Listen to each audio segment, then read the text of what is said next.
먼저 문안 인사드립니다. 우리 안양 식구들, 제가 감조 쪽으로는 말씀을 듣고 또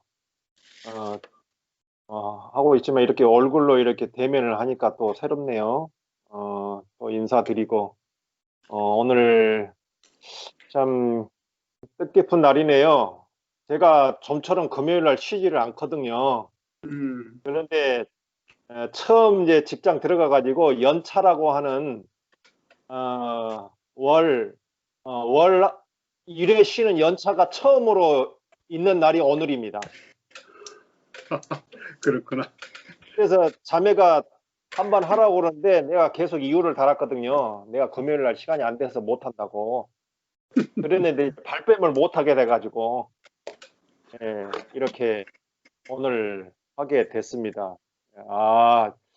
발뺌을 못 하게 이렇게 안양 식구들에게 감찰하시는 하나님을 증거하라고 하는구나, 이렇게 또 이렇게 느껴지니까 도망갈 수가 없잖아요. 그래서 또 하필이면 또 감찰하시는 하나님이야.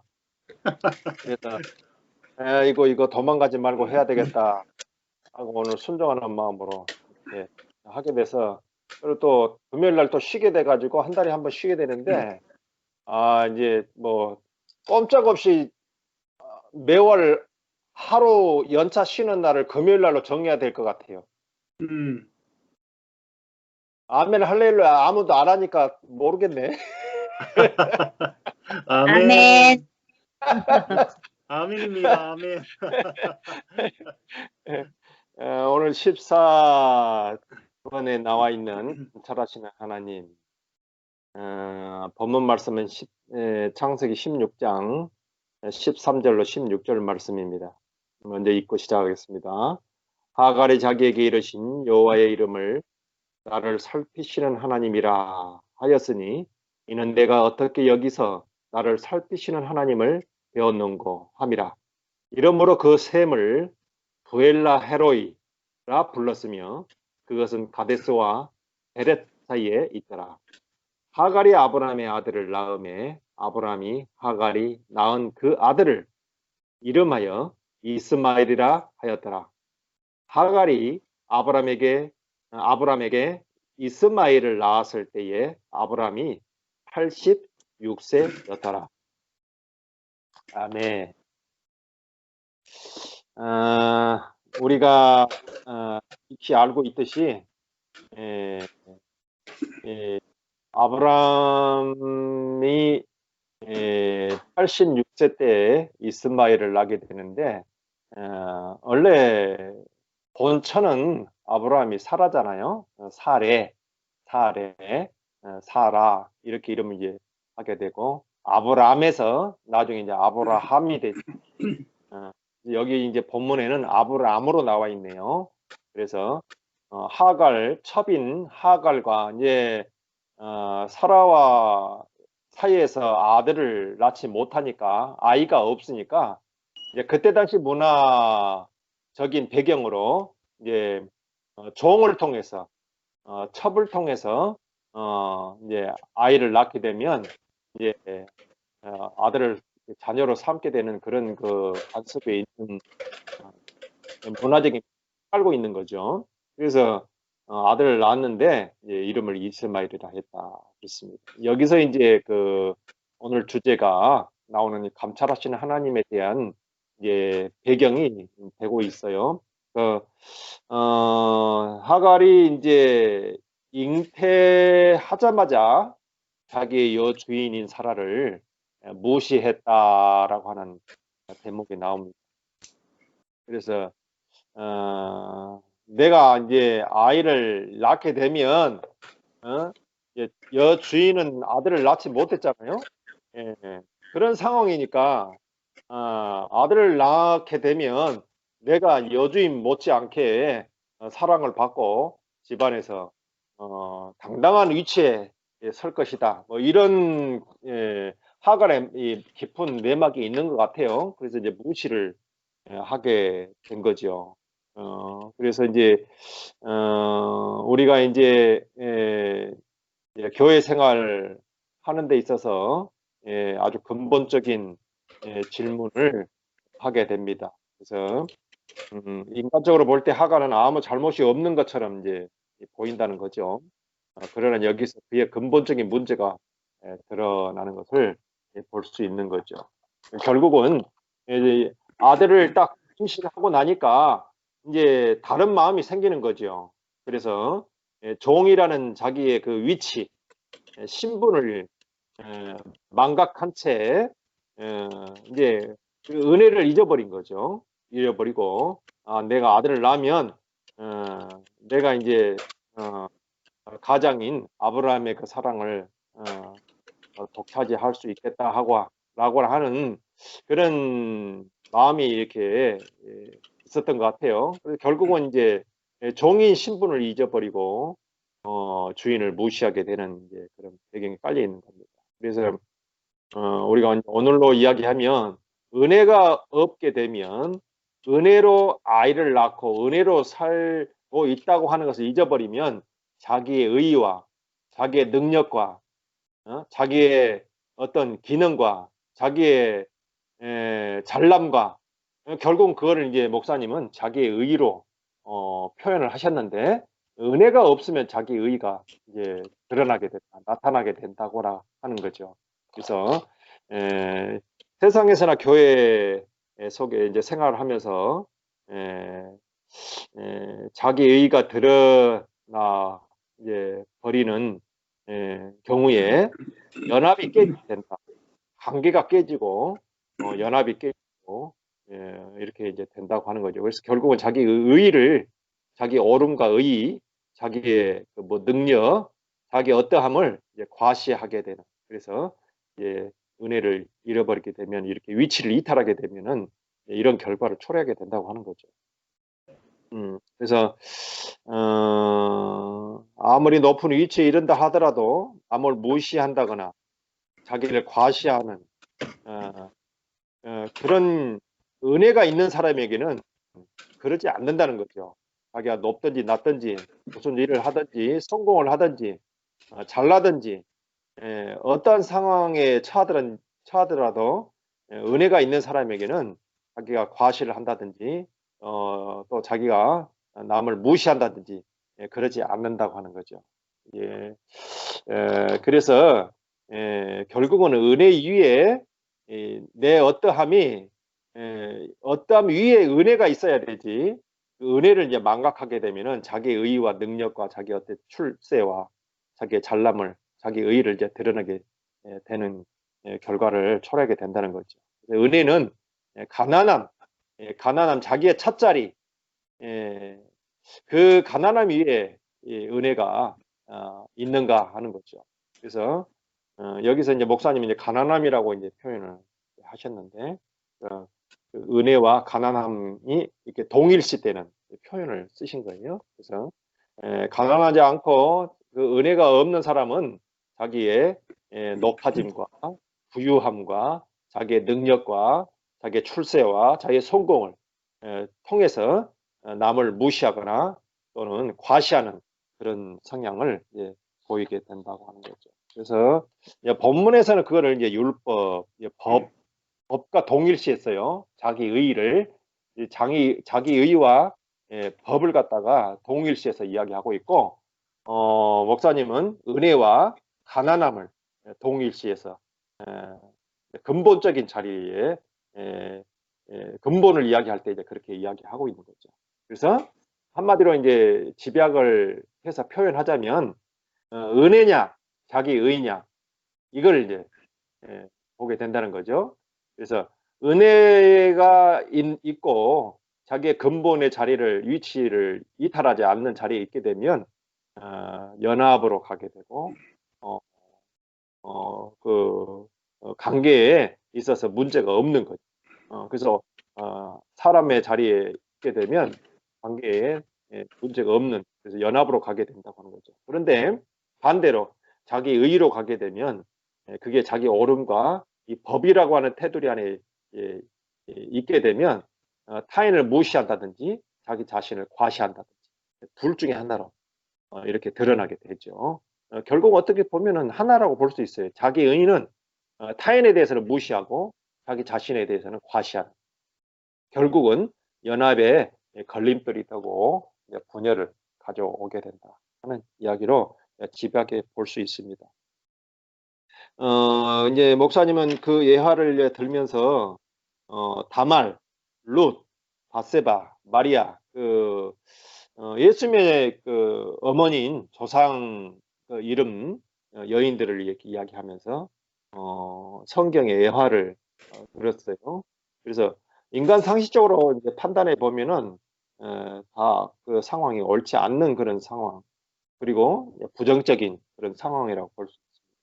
그럼에도 불구하고 하나님께서는 근원의 자리를 보셨기 때문에 인정하는, 그리고 예수님의 족보의 조상으로 이렇게 있는 것을 볼 수 있습니다. 그래서 어떤 행위 자체를 인정하는 것이 아니고 근본적인 것을 인정하는 것을 보고 있는 거죠.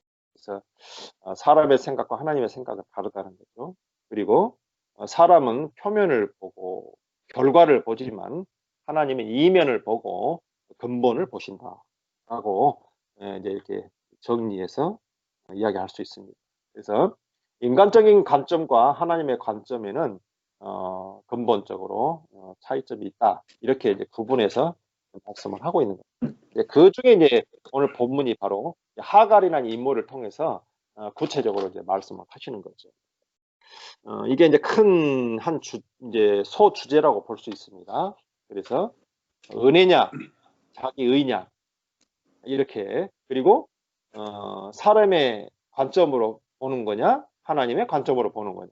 그래서 사람은 표면적이고 결과를 본다면 하나님은 근본적이고 이면을 보신다라고 할 수 있습니다. 그래서 그 은혜는 어디서 나오는가? 사람의 위치에 있을 때, 그리고 그걸 이제 가난함으로 표현했고, 자기 의의는 저절로 타인을 무시하고 자기 자신을 과시하는. 그래서 관계를 파괴하고 분열로 연합의 걸림돌로 이렇게 열매를 얻게 된다. 이렇게 정리해 볼.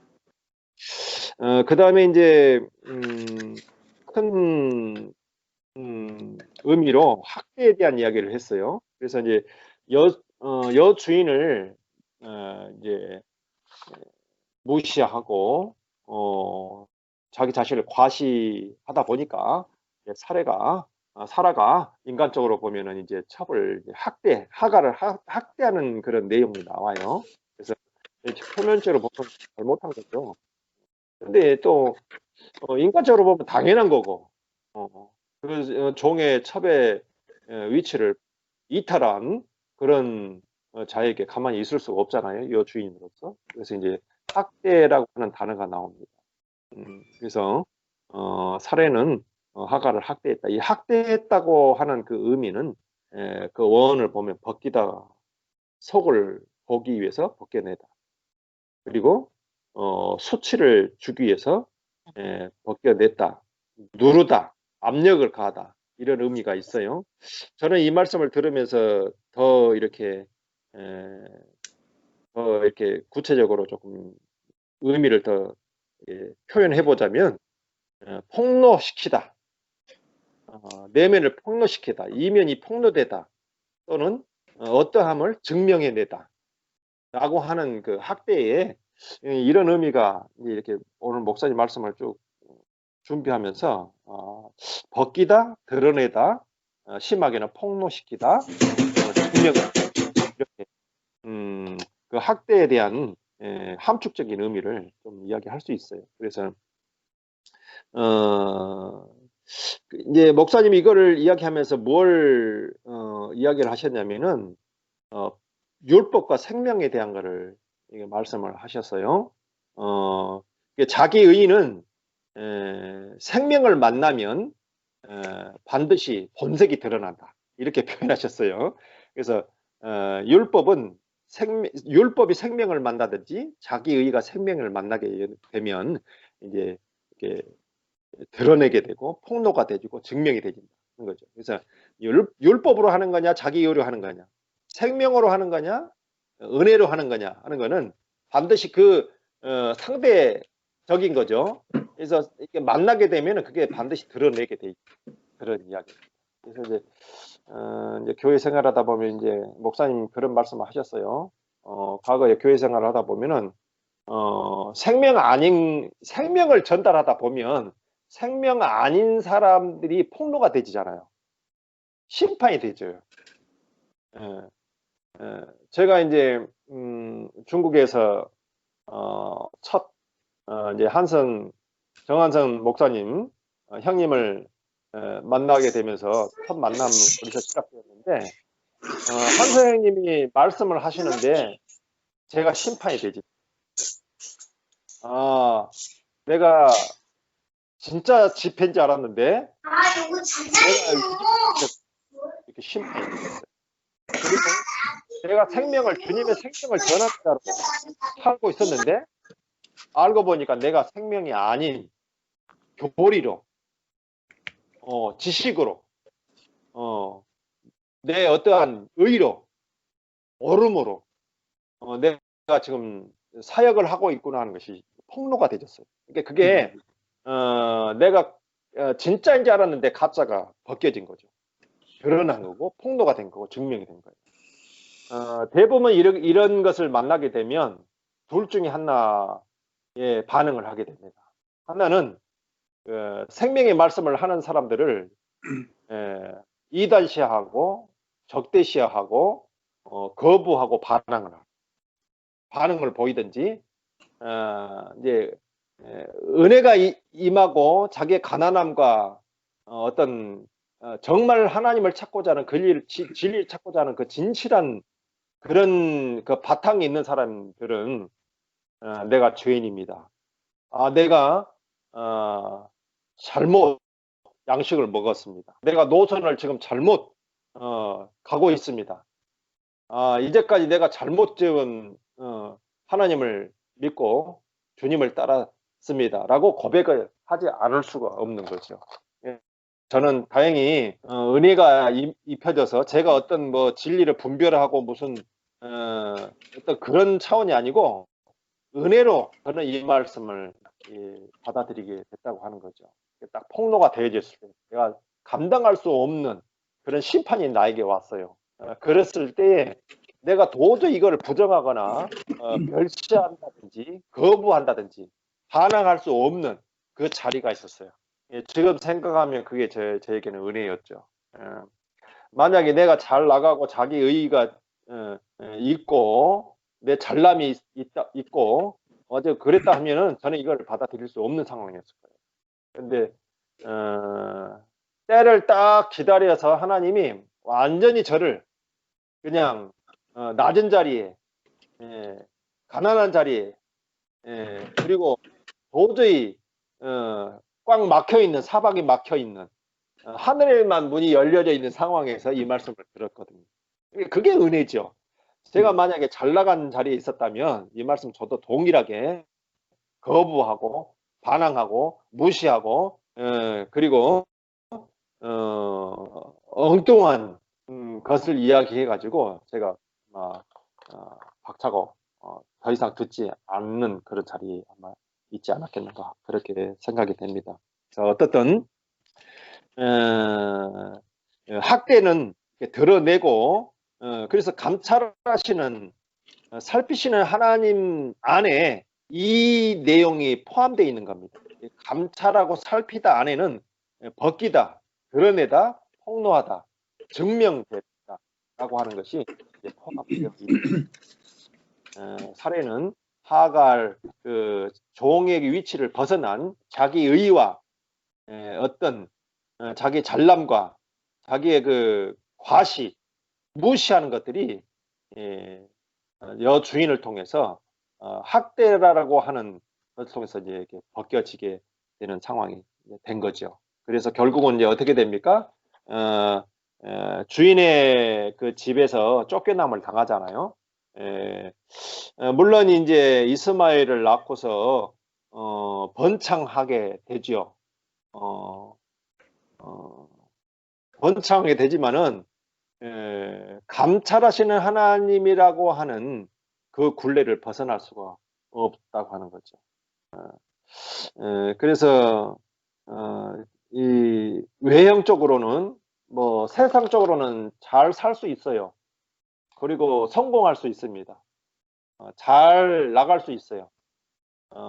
표면적으로 보면은 아주 복된 삶을 산다고 볼 수 있습니다. 그러나 이면적으로는 근본을 잃어버렸기 때문에 그의 삶은 결코 평탄치가 않는 거죠. 그래서 계속해서 이렇게 살다 보면은 뭐가 나오게 되죠? 자기의가 나오잖아요. 그래서 과시하고 자기를 과시하고 남을 무시하는, 결국은 분열의 연속이고 분쟁의 연속이고 싸움의 연속이 되고 마는 거죠. 그게 이제 깔려 있는 겁니다. 하갈의 그 인생 여정을 통해서 자기 위치를 벗어나게 되면, 그리고 자기 의가 생명보다 또 은혜보다 앞서게 되면 결국은 그런 상황에 말로로 갈 수밖에 없다는 것이 이제 오늘 전반적인 내용에 나오는 말씀이죠. 그래서 목사님이 이런 말씀을 또 하셨어요. 세상에는 열심히 해라, 성실히 해라, 충성스럽게 해라, 정직하게 살아라, 뭐 이렇게만 하라고 하지 근본적인 것을 가르쳐 주거나 제시하지 않는다는 거죠. 세상이나 학문이나 종교도 마찬가지고. 제가 이제 생명의 세계로 와가지고 이제 말씀을 이제 들으면서 가장 큰 거는 근본적인 것을 해결해 주다. 인생의 문제를 해답이 된다는 거죠. 이게 이제 생명의 지식과 생명의 차이요, 종교와 생명의 차이라고 이렇게 정리가 되어집니다. 그래서 어떻든 이제 목사님은 아담이 동산을 떠난 이후에 이제 근본적인 내용을 좀 하셨어요. 그래서 하나님을 떠나고 난 다음에 이 아담이라고 하는 대표적인 인물은 근본적인 자리를 알 수 없고 방황하는, 동산에서 떠난 이후에 방황하는 세상을 살 수밖에 없다고 하는 거죠. 그래서 하갈도 역시 어디서 왔다가 너가 어디로 가느냐, 하나님께서 이렇게 정확하게 물었을 때 나의 여주인을 살해를 피하여 도망합니다 라고 대화를 하갈이 하게 되는 걸 볼 수 있습니다. 결국 이런 내용을 통해서 자기 의인은 생명을 피해서 도망할 수밖에 없다고 합니다.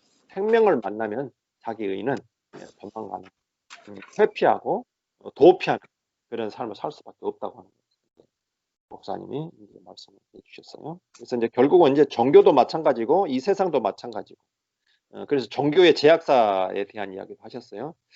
저는 이제 특별히 이제 그 목회자의 신분으로 제가 종교에 있었지만은 총회라고 하는 그런 그 1년에 한 번씩 총회라고 하는 그런 그 종교 회의가 있어요. 거기 가보면은 과관이 아닙니다. 이거는 은혜가 아니지. 은혜는 어디로 간 데 없고 법이 앞서가지고 완전히 심판대입니다. 심판. 그래가지고 분쟁하는 모습을 제가 봤거든요. 그래서 제가 거기서 이제 실망을 하고 제가 그 총회라고 하는 그 자리는 제가 참석을 안 하는 계기가 됐습니다. 그래서 오늘 목사님도 이제 그런 말씀하셨는데, 생명이 법보다 앞서게 되면은 결국은 제약사가 결국은 제약을 드러나게 되고 심판의 분쟁의 영속이 된다고 하는 거죠. 그래서 율법으로 말미암아 사람들은 결국 들나귀 같이 강팍하게 된다. 예화를 이스마엘을 통해서 이제 이스마엘은 하나님이 들으심이다라는 뜻이 있다고 했는데요. 결국은 율법주의자나 자기 의의를 가지고 자기 오름을 가지고 살게 되면 계속해서 들나귀처럼 전쟁의 연속이라는 거죠. 분쟁의 연속이에요. 관계가 연합이 될 수가 없는 겁니다. 이 생명의 세계에 오면서 가장 큰 것이 선악을 알게 하는 그 열매잖아요. 그래서 우리가 이제 선악과 선악과라고 하는 건데, 이 선악과의 문제를 끝내지 않으면 생명의 세계로 사실은 들어갈 수 없고 생명의 열매 안으로 삶으로 우리가 들어갈 수가 없는 겁니다. 그래서 가장 교회 연합에서 치명적인 것은 이 선악과라고 하는 것을 먹게 되면은 정죄, 자기 하나님처럼 자리에 있으면서도 이 눈이 어두워져서 남을 심판하면서도 자기 하나님의 자리에 있는지를 몰라요. 그래서 계속해서 이제 관계에 문제가 생기고 결국은 분열을 가져오게, 연합으로 가지 못하는. 그래서 교회 생활의 실패를 가지고 오는 가장 사단의 주적은 뭔가 이 선악과 문제죠. 가장 큰 게 생명을 위협하는 가장 무서운 그 주적은 선악에 대한 문제입니다. 오늘 주제는 이제 그런 부분이 사실은 내포되어 있는 거예요. 근본적인 자리에 가면 결국은 선악이냐 생명이냐 이런 문제로 이제 가게 되는데 여기서는 이제 법에 대한 것으로 이야기를 하고 있습니다. 결국은 이제 율법이죠. 이제 목사님은 그 이후에 동방에서 이제 살게 되는 게 나오는데요. 동방은 우상 숭배와 관련이 있어요. 결국은 이제 우상 숭배, 그 율법, 그리고 왕성함, 신령함. 이제 신령하다가 이제 신비주의에 대한 거거든요. 이제 종교 안에 있는 사람들이 대부분 이 신령한 거에 많이 속아 넘어가요. 그래서 결국은 다 그것도 우상 숭배에 포함되는 거죠. 저도 이제 여기에 굉장히 크게 과거에 이제 이렇게 뿌리 박혀 있던 사람입니다. 성령 충만 해가지고 여기서 가장 이 생명 안으로 들어오기 가로막는 주적이라고 하는 건 선악과 다음에 영성이다, 성령이다, 신령한 것이다 하는 문제죠. 그래서 교회 걸림돌이 되게 이 생명 안으로 들어오게 하는 걸림돌이 뭐냐면은 그 다음에 이 신령한 문제, 왕성함, 신령함, 능력, 결국은 그게 이제 기복주의로 빠지게 되죠. 이제 복 받는 것. 이런 거로 이제 빠지게 되는데 결국은 이제 우상숭배가 가장 대표적인 것이 되는 거죠. 우상숭배가 뭡니까? 결국은 나 먹고 잘 살자고 하는 것이 우상숭배 아니겠어요? 그래서 하나님을 섬기는 게 아니고 자기 자신의 어떠함을 섬기는 그게 바로 우상이죠. 그래서 참 제가 이 생명세계에 들어오기 전까지 제가 하나님을 믿고 주님을 제자로 제가 주님이 제자가 돼가지고 헌신해서 목숨 바쳐서 모든 그 근본이 뭐냐면 내가 잘 먹고 잘 살고자 하는 그 우상이었거든요. 예. 그래서 그걸 이제 신령한 것에 이렇게 포장을 해가지고 말씀도 증거하고 예배도 드리고 또 훈련도 시키고 교육도 하고 모든 뭐 기도도 결국은 그런 거잖아요. 이런 것들을 하갈이라고 하는 내용 이 인물을 통해서 하나님은 감찰하시는, 살피시고 드러내고 폭로하는 그런 기회가 되는 것 같습니다. 그래서 저는 전에 예배 드리면서 연출을 했어요. 연출. 대형 교회에 가면은 연출을 하거든요. 예배를 어떻게 연출하느냐 많은 연구를 합니다. 그래서 아주 신령하게 예배를 드리게끔 이렇게 각본을 짜요. 연출을 하게 됩니다. 그래서 찬양 노래는 어떻게 해야 되고 뭐 박수는 어떻게 쳐야 되고 뭐 등등등 여러 가지 조작하고 꾸미고 모든 것들을 이렇게 하는 것들을 결국은 이제 목사님은 그런 것 어디서 오느냐 하나님께로 온다 이렇게 폭로시켰어요. 그래서 알고 보니까 다 그게 조작된 거죠. 다 꾸며가지고 사람이 만들어서 한 것을 하나님이 주신 거다 이렇게 가장하고 꾸미는 걸 그게 어떻게 드러나나요? 나중에 자기 의로 드러나는 거죠. 만약에 그게 하나님께로 오는 거라면은 은혜로 되는 거잖아요. 그러나 결코 그렇지 않아요. 종교는 자기 의가 결국은 드러나서 분열로 가게 되는 겁니다. 그래서 종교들이 다 분열로 드러나고 있는 거죠. 지금도. 그래서 종교 전쟁이 마지막 큰 전쟁이 하기까지 하잖아요.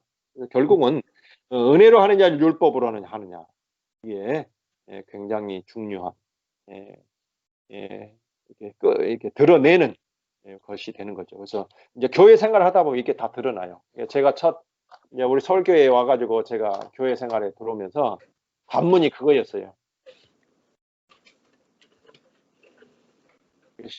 이 거룩함, 경건함 이래가지고 이제 술 먹는 문제, 세상에서 뭐 하는 것들을 교회에서도 하면 되느냐 하는 것 때문에 이제 걸림돌이 돼가지고 큰 과정을 공과를 거쳤지만 지금 알고 보니까 그게 자기 의, 내 의, 옳음, 뭐 이런 것들이더라고요. 결국 근본은 선악과에서 나오는 거죠. 내가 하나님의 자리에서 심판하고 정죄했던 것들이 다 폭로되고 드러난 것을 볼 수 있습니다. 그래서 전에 이제 제 신앙생활은 두렵고 떨림으로 하나님을 믿었던 거죠. 그래서 은혜가 아니고 두렵고 떨림으로 율법, 따지고 보면 그게 이제 하나의 율법주의. 그러니까 신비주의고 율법주의. 그게 저는 그게 내 의로 이렇게 포장해서 하나님의 은혜다 이렇게 포장하고 제가 속아서 살았던 거죠. 마지막 이제 부분에 가서 이제 목사님이 정리를 하시면서 하갈의 운명에 대해서 다루었습니다. 종의 위치를 떠나서 주인의 위치 위에 올라가서 살려고 하다가 살다 보면은 눈치를 봐야 되고 거짓말을 해야 되고 불안에 빠지게 되고 이렇게 되는 거죠. 항상. 그래서 항상 감찰하시는 하나님, 두렵고 떨림의 대상이 되는 거죠. 저도 이제 전에 하나님을 내가 믿었을 때 항상 종의 위치에서 믿었던 것 같아요. 내가 이만큼 하면 하나님 은혜를 주시고 내가 이만큼 못하면 하나님이 심판을 주시고 두렵고 떨림으로 제가 살았던 것 같아요. 사도 바울은 이제 목사님이 사도 바울을 통해서 그런 이야기를 드렸어요. 하나는 자유자로 예루살렘으로부터 오고 하나는 종으로부터 시내산으로부터 왔다. 그래서 하나는 율법이고 하나는 은혜고 이렇게 그래서 하나는 자유자고 하나는 종이고 이렇게 사도 바울이 이제 갈라디아서 4장 26절을 통해서 이렇게 마무리하면서 정리를 하셨어요. 결국은 이제 하갈은 법적인 것으로 율법적으로 자기 의가 드러나고 근본의 자리를 잃어버려서 결국은 도망자 감찰하시는 하나님의 그 자리에서 벗어날 수 없는 그런 삶을 살게 된 거죠. 물론 이제 이후에 이스마엘 후예들을 통해 가지고 번성을 했지만은 결국은 그 감찰하신 하나님에서 벗어나지 못하는 두려움의 종의 자리에서 벗어나지 못하는 그런 삶을 살게 된 걸 볼 수 있습니다. 가인과 아벨을 통해서도 또 결론으로 예화를 드렸어요. 재물의 문제가 아니고 그 재물을 드리는 사람의 근본이 문제다. 이렇게 이야기를 했습니다. 가인과 아벨 근본이 어디에 있는가라고 하는 것을 마무리하면서 결론을 내는 걸 볼 수 있어요. 아담아 내가 어디 있느냐 할 때 근본 자리를 묻는 거고 하갈아 내가 어디서 왔느냐 어디서 와서 어디로 가느냐 이렇게 하갈을 통해서도 묻는 것도 결국은 근본의 문제. 그래서 가인과 아벨이 제물을 바쳤을 때의 근본 그 자리가 그 마음이 어떤 마음으로 드렸는가 하는 거죠. 그래서 가인은 얼굴이 붉어졌다고 그러잖아요.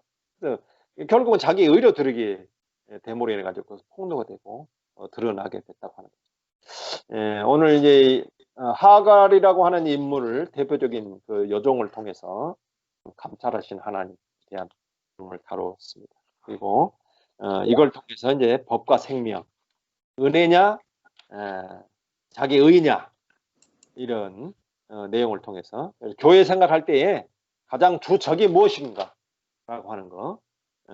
그래서 선악이라고 하는 그 주적, 신비라고 하는 신령한 것이라고 하는 주적, 자기 의라고 하는 주적 이런 것들을 잘 분별해서 교회 생활 함으로 인해 우리는 감찰하시는 하나님이 아니라 근본 자리에서 은혜로운 하나님으로